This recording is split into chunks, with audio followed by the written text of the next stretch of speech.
Olá, alunos da turma 303 e 304 do Colégio Estadual Sananduva.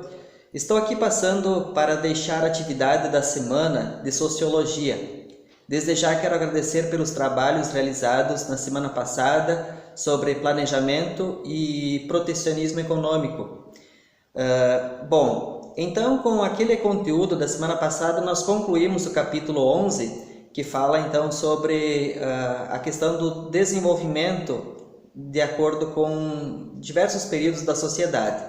E nós vamos então hoje para um capítulo novo, vamos pular o capítulo 12, que fala sobre globalização, para a gente ver num outro momento, e vamos para o capítulo 13 de Sociologia, que fala então sobre sociedade e espaço urbano. Nesse capítulo a gente vai tentar compreender o avanço das cidades, principalmente de acordo com a modernização e também com a industrialização. Então nesse capítulo a gente vai ver essas duas questões principalmente. Bom, vamos lá então para passar para vocês um pouco da teoria. Tudo começa a partir do século XV, quando a sociedade começa a não mais lutar, guerrear, como acontecia na Idade Média. Vocês sabem que houve ali no ano de 1453 a queda do Império Romano no Oriente e dá por fim então a Idade Média, já ingressando na Idade Moderna. Com o advento da Idade Moderna e com o fim de muitas guerras e muitas revoluções, a sociedade começa a enfrentar os primeiros momentos de passividade, né? de entendimento, de busca por uma vida mais tranquila, mais serena, e consequentemente a vida nas cidades começa a se tornar mais pacífica. Então muitas pessoas que antes viviam mais isoladas no interior, por que não dizer até distante desse convívio social, começam a migrar para as cidades. Então acontece um fluxo natural de pessoas do campo para as cidades. Vale dizer que nessa época ainda as pessoas viviam dentro de um regime imperial, ou seja, quem comandavam eram os monarcas, eram os imperadores, os reis e assim por diante. Mas com o passar do tempo, essa vivência nas cidades, ela precisou de uma certa organização. E depois, anos mais tarde, com a própria indústria, né, ali por volta do século XVIII, começa então a ter uma nova organização social.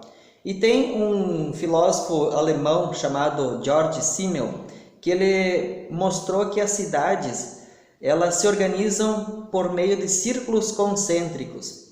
O que seriam esses círculos concêntricos?